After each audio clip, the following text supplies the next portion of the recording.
크립토 토마토입니다. 제가 원래 영상을 만들어서 업로드를 하고 있는 도중에 이 소식이 나와서 추가로 이 영상을 앞에다 넣고 있습니다. 자, 리플사의 코리 존슨이 리플사를 떠났다라고 합니다. 이제 좋은 소식은 아니죠. 저도 코리 존슨을 굉장히 좋아했었고, 코리 존슨이 그동안 리플사를 위해서 굉장히 여러 곳에서 이렇게 모임에 참석을 하면서 리플사에 대해서 이야기를 하고 XRP에 대해서 이야기를 했었는데, 이렇게 갑작스럽게 기사가 나오면서 이제 코리 존슨이 떠났다. 그리고 리플사 측에서는 기존에 코리 존슨이 가지고 있던 그 직책을 이제 없애기로 했다라는 그런 기사가 나왔습니다. 여기 보시면은 지금 현재 마켓 시장 상황이 변하면서 우리는 코리 존슨의 그런 전략 분석가, 시장 전략 분석가의 그 직책을 없애기로 결정했다라고 이렇게 나와 있습니다. 지금 약간 뭔가 석연치 않은 그런 부분들이 나오고 있는 그런 상황인데, 아직 제대로 된 이유에 대해서는 나오지 않고 있는 상황이고, 공식적인 답변은 바로 제가 방금 말씀드린 그것이라고 합니다. 개인적으로 이것이 뻥이었으면 좋겠는데, 일단은 이런 소식이 있어서 여러분들께 바로 전달을 해드리고 있습니다. 코리 존슨은 그동안 블룸버그 TV 진행자로서, 뉴스 진행자로서 굉장히 리플 XRP를 위해서 많은 부분에서 이렇게 활약을 했었던 사람인데, 굉장히 안타까운 그런 소식이라고 볼 수가 있겠습니다. 관계된 소식이 계속해서 업데이트 되는 대로 여러분들께 전달을 해드리도록 하겠습니다. 자, 이 다음에는 바로 제가 일찍이 만든 영상을 재생하도록 하겠습니다. 토마토, 오늘도 여러분들께 인사를 드리고 있습니다. 저는 여러분들의 시간을 소중하게 생각합니다. 그래서 제가 미리 말씀을 드리고 싶은데, 오늘 영상에서는 그렇게 눈에 띄게 어마어마한 소식은 준비가 되어 있지 않습니다. 그래서 엄청난 호재라든지 업데이트를 기대하셨던 분들은 아마 이번 영상을 보시고 약간은 실망을 하실 수도 있습니다. 그래서 미리 말씀을 드리고 싶고요. 이번 영상에는 약간의 소식들, 그리고 리플사를 공격하는 악성 기사들에 대해서 잠깐 보도록 하겠습니다. 첫 번째로 시세표를 잠깐 보도록 하겠는데, 시총 2위 자리를 결국 이더리움에게 뺏기고 말았습니다. 물론 둘 사이의 간격은 굉장히 작기 때문에 언제든지 다시 뒤집힐 수 있는 그런 상황이긴 한데, 이제 곧 있으면 이더리움 하드포크가 진행이 된다라고 하죠. 그렇게 됐을 경우에 여기서 이더리움 같은 경우는 더 큰 상승을 한번 기대를 해볼 수 있기 때문에, 앞으로 어떻게 될지 그 추이는 좀 더 지켜봐야 될 것 같고요. 이 빼앗긴 2위 자리를 다시 한번 찾아올 수 있기를 바랍니다. 많은 사람들이 이 순위가 그렇게 중요하냐라고 물어보시는데, 저는 이렇게 중요하다라고 보고 있습니다. 이 시총 2위라는 상징성이 이제 꽤 크기 때문에 보통 암호화폐들 상장할 때도, 그리고 기축통화로 선정할 때도 보통 1위, 2위를 이렇게 데리고 선정을 먼저 하기 때문에 2위 자리를 꿰차고 있으면은 앞으로 다가오게 될, 그리고 열리게 될 많은 암호화폐 관련된 서비스에서 가장 먼저 선두에 서서 들어갈 수 있게 되는 그런 특권을 가질 수 있게 되겠죠. 이렇게 더 많은 곳에서 사용 및 상장이 되게 된다라고 한다면 XRP 생태계가 확대되는데도 큰 도움을 줄 수가 있습니다. 아무튼 이런 면들 때문에 이제 부디 2위를 다시 뺐고, 그 다음에 최종적으로 1위 자리를 한번 뺏어올 수 있으면 좋겠습니다. 자, 그럼 오늘 준비한 소식들로 넘어가도록 하겠습니다. 자, XRP와 XRapid을 통해서 국제 송금을 시작하게 되는 샌프렌드에서 최근에 업데이트된 소식을 공개하게 되었습니다. 자, 어떤 소식이 있었는지 잠깐 보도록 하겠는데, 여기 있는 CEO, 이 사람 같은 경우는 전에 세계은행에서 일한 적이 있는 그런 경험이 있는 사람이죠. 경력이 있는 사람입니다. 이 샌프렌드에 관해서는 제가 몇 차례 동안 이렇게 계속해서 말씀을 드렸기 때문에 중복되는 부분은 생략하고, 제가 약간 중요하다고 생각하는 부분들에 대해서 여러분들께 말씀을 드리고 싶습니다. 얼마 전에 리플사를 공격하는 그런 기사 중에 하나가 바로 이 샌프렌드가 제대로 된 회사가 아니다라는 그런 지적이 있었죠. 자, 그런데 이번에 샌프렌드에서 투자금을 총 170만 달러를 모금을 했는데, 여기서 투자자들을 한번 보도록 하겠습니다. 여기 있는 투자자들은 바로 MIT 미디어 랩, MIT 공대 이야기하는 것이겠죠. 그리고 마스터카드 파운데이션, 바클레이스, 그리고 역시 리플사가 있습니다. 자, 이런 리플사를 제외하더라도 꽤 쟁쟁하고 큰 회사들에서 이 프로젝트에 대해서 투자를 했습니다. 이 사람들은 바보가 아니기 때문에 이런 사기 프로젝트에 투자할 리가 없겠죠. 자, 그리고 이 샌프렌드 자체가 MIT 공대 프로젝트에서 시작이 된 그런 사업이기 때문에 사기인지 아닌지는 사람들이 쉽게 판단을 할 수 있을 것 같네요. 자, 그리고 2019년 1분기에 서비스를 시작하겠다라고 했었죠. 그런데 이제 앞으로 4주에서 6주 후에 저희가 기다리던 그 서비스가 시작이 될 것이라고 합니다. 지금 당장은 이게 뉴저지 주로부터 송금 관련 자격증을 기다리고 있는 상태라고 하고요.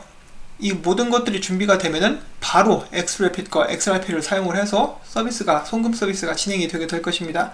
여기서 이제 샌프렌드가 필리핀을 대상으로 먼저 서비스를 시작하게 되는 이유들이 나오게 되는데, 첫 번째로 이제 필리핀 같은 경우는 암호화폐에 대한 규제가 좀 친화적인 편이고, 두 번째로 송금 시장이 굉장히 크고, 세 번째로 무엇보다 중요한 것은 리플사가 이미 코인스닷ph와 같은 그런 큰 조력자들을, 파트너들을 필리핀에 가지고 있기 때문이다 라고 이렇게 이야기를 했습니다. 자, 그리고 또한 샌프란드에서 차별화된 서비스가 있는데, 다른 송금업체들 같은 경우는 은행 계좌가 있어야 돈을 받을 수가 있는데, 여러분도 아시다시피 개발도상국이라든지 인도 같은 경우만 해도 시민들이 은행 계좌를 가지고 있지 않은 경우가 굉장히 많습니다. 이 기사에는 필리핀 인구의 77%는 은행 계좌가 없다라고 하는데, 샌프란드를 통하게 되면 은행 계좌가 없어도 송금을 받을 수 있다라고 합니다. 샌프란드 같은 경우는 은행 계좌가 아니라 이제 돈을 송금 받을 수 있는 현금 파트너들을 이제 필리핀에 많이 이렇게 형성을 해놨다라고 해요. 그들은 편의점이 될 수 있거나 전당포가 될 수도 있다라고 이렇게 이야기를 하고 있습니다. 그래서 은행 계좌가 없는 개발도상국 국가들을 상대로 이런 서비스를 하게 된다라고 한다면은 꽤 많은 사람들이, 해외 노동자들이 이 서비스를 사용하기 위해서 몰리지 않을까라고 한번 생각을 해봅니다. 일단 가격이 싸고 굉장히 빠르기 때문이죠. 자, 그러면서도 이 사장이 이렇게 이야기를 합니다. CEO가 이야기하기를, 우리는 이제 지불 회사이지 암호화폐를 사용하지만 암호화폐 회사가 절대로 아니다 라고 이렇게 딱 못 박아서 이야기를 했고요. 우리는 우리의 고객들이 암호화폐와 최대한 연관이 없게 하도록 최선을 다할 것이다 라는 말도 남겼습니다.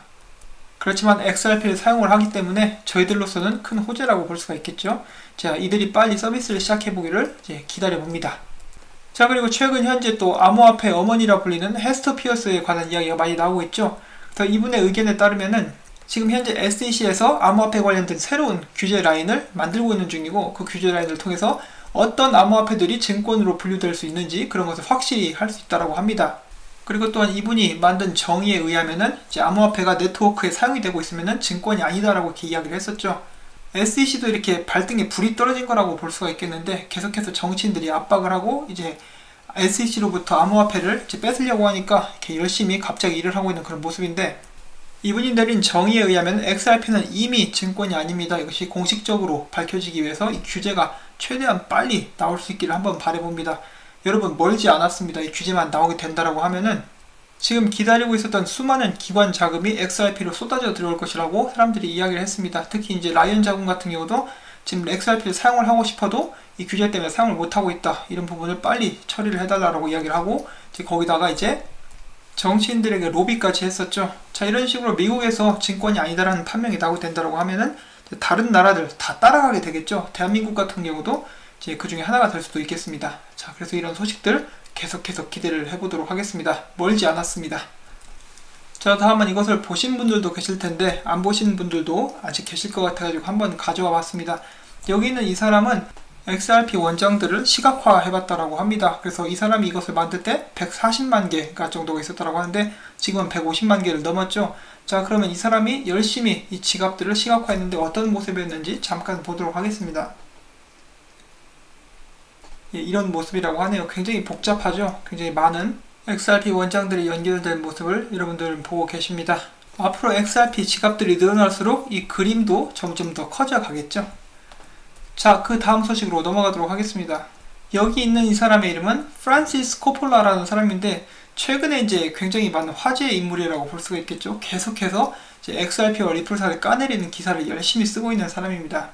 정말 열성적인 안티라고 볼 수가 있겠는데, 커뮤니티에서는 계속 이 사람이랑 싸우는 사람들이 늘어나고 있고요. 얼마 전에 리플사에 대해서 긍정적인 기사를 냈었던 포브스에서 활동을 하고 있는 그런 기자라고 합니다. 지난번에는 이제 은행에서 XRP를 사용하는 것이 별거 아니다라는 기사를 냈었는데, 이번에는 이제 리플사에서 이야기하는 것, 바로 노스트로에서 잠자고 있는 돈을 XRP로 유동성을 제공해서 자유롭게 한다라고 이렇게 빵형이 많이 이렇게 이야기를 했었죠. 그런데 이런 부분을 부정하는 기사를 냈습니다. 이렇게 이야기를 하기를, 잠자고 있는 돈이라는 것은 없다. 한마디로 이제 노스트로 어카운트는 큰 문제가 되지 않으며 쉽게 관리가 가능하다. 또한 이 노스트로 어카운트를 정말 무식하게도 일반 체킹 어카운트에 비유를 하면서 이제 문제가 없다라고 이렇게 이야기를 하고 있습니다. 이 사람은 리플사를 공격하기 위해서 몇십 년 동안 문제가 되었던 것을 아무것도 아니라는 듯이 이렇게 이야기를 하고 있죠. 사실은 그렇게 중요한 기사도 아니지만은 이렇게 나와서 여러분들께 소개를 해드립니다. 그래서 나중에 여러분들이 이것을 이제 누가 이야기할 때, 아, 이거 그 사람이 쓴 거지라고 이렇게 이해를 하실 수 있도록 어떤 내용인지 또 이렇게 말씀을 드리는 것이고요. 자, 그럼 노스트로 어카운트는 정말 중요하지 않을까? 노스트로 어카운트에 관련된 문제가 없을까? 노스트로 어카운트에 대해서는 여러분도 이미 다 아시겠죠. 그렇기 때문에 그 점을 염두에 두고 제 다음 기사로 넘어가겠는데, 여기 보시면은 이 웹사이트는 글로벌 트레저러라는 세계 재무 관련된 그런 웹사이트입니다. 여기서 이런 기사가 나왔죠. 노스트로 현금 관리에 대한 현실을 알아보자. 이 기사는 2011년 8월 1일날 나온 것입니다. 여기에서도 이제 노스트로 어카운트에 대해서 많은 이야기를 하면서 이렇게 물어봅니다. 간단하게 노스트로 어카운트 관련된 문제가 그렇게 정말 심각한가? 짧게 대답해서 그렇다라고 나와 있고요. 대다수의 금융기관에서는 노스트로 어카운트의 현금 관리에 있어서 끝없는 난관에 부딪힌 상황이다. 여러가지 위험성이 도사리고 있다. 그리고 또한 기사에서 계속 보게 되면은 많은 금융기관들이 현재까지도 오래된 데이터에 기반한 잘못된 결정을 내림으로써 굉장히 많은 돈을 이를 위기에 처해 있다라고 이 기사에서는 명백하게 이야기를 하고 있습니다. 그리고 다른 기사들을 찾아보시면은 노스트로 어카운트를 절대로 체킹 어카운트에 비교할 수 없다라고 이렇게 정의를 내린 그런 기사들도 많이 있었고요. 자, 이 노스트로 어카운트는 금융기관들뿐만 아니라 생산자들에게도 큰 영향을 미친다라고 합니다. 여기 있는 이분은 제조업에 종사를 하는 사람입니다. 2016년에 이 사람이 이렇게 거래를 하는 외국계 은행에서 노스트로 어카운트 계좌가 이제 바닥이 났다라고 해요. 그래서 그것 때문에 원재료 수입에 어려움을 겪고 있는데 이런 노스트로 어카운트 문제를 해결하는 것이 쉽지가 않다라고 합니다. 그래서 여러 분야에 걸쳐서 산업에 걸쳐서 문제가 되고 있는 이 노스트로 어카운트를 단순히 리플사를 공격하기 위해서 아무것도 아니라는 듯이 이렇게 글을 쓰는 이분 기자 글이 이제 곧 있으면 국내에도 이제 소개가 될 거예요. 그렇게 됐을 때 이게 전에 토마토가 말한 그 기사구나 라고 이렇게 아실 수 있기를 바랍니다. 자, 제가 봤을 때는 이 기사가 정말 악성 기사라고 밖에 생각이 되지 않는데 여러분들은 이제 나름 중립적인 입장을 가지시고 이 기사와 그리고 제 의견을 같이 한번 생각을 해보시는 그런 시간을 갖는 것도 도움이 될 것이라고 이렇게 말씀을 드리고 싶습니다. 자, 리플사에 대한 공격은 여기서 끝나지 않습니다. 최근에 나온 또 다른 기사에는 리플사가 엔지니어들을 데려오기 위해서 그 대가로 굉장히 많은 수십억 원에 달하는 XRP를 제시했다라는 그런 기사도 나왔습니다. 정말 교묘하게 쓴 기사인데 욕을 하는 건지 아닌지 알 수 없도록 이렇게 그 리플사에서는 능력 있는 기술자들을 데려오기 위해서 많은 대가를 지불하고 있다 이런 식으로 이야기를 하고 있는데 제가 이 기사를 보면서 가장 어처구니가 없었던 것은 이 사람은 전부 다 익명의 제보자들을 사용하고 있습니다. 한 3명에서 4명 정도 익명의 제보자가 이렇게 이야기하기를 익명의 제보자가 저렇게 이야기하기를 정말 이래저래 교묘하게 여기저기서 짜집기를 한 그런 기사라서 저는 읽다가 말았는데 아무튼 이런 기사들도 있다라는 거 리플사에 대한 공격은 앞으로도 계속될 것이라고 이렇게 생각이 되고 있습니다. 자, 다음 미국에는 이 큐어라라는 웹사이트가 있습니다. 마치 네이버 지식인처럼 사람들이 질문을 올리고 또 다른 사람들이 답변을 해주는 그런 사이트라고 볼 수가 있는데 최근에 올라온 질문 중에 하나는 과연 XRP 가격이 다시 올라갈까요? 그러자 난데없이 이 친구가 나타나서 자기 자신을 리플사의 직원이라고 소개를 합니다. 그리고 하는 말이 사실 가격 올라갈지는 아무도 모르겠다. 사용처가 늘어날수록 가격이 올라가기를 한번 바라본다. 그리고 이제 리플사의 간략한 소개를 하고 리플사의 그런 목적, 즉 가치를 우리가 지금 오늘날 정보를 교환하는 것처럼 빠르게 간단하게 교환할 수 있는 것에 대해서 이야기를 한 후에 이렇게 이야기를 합니다. 지금 모두 다 알고 있는 거 앞으로 실사용화되는 코인들만 살아남을 것이고 실사용화되기까지 내 생각에는 이제 10년에서 20년 정도 되는 굉장히 긴 시간이 걸릴 것이다 라고 이렇게 이야기를 합니다.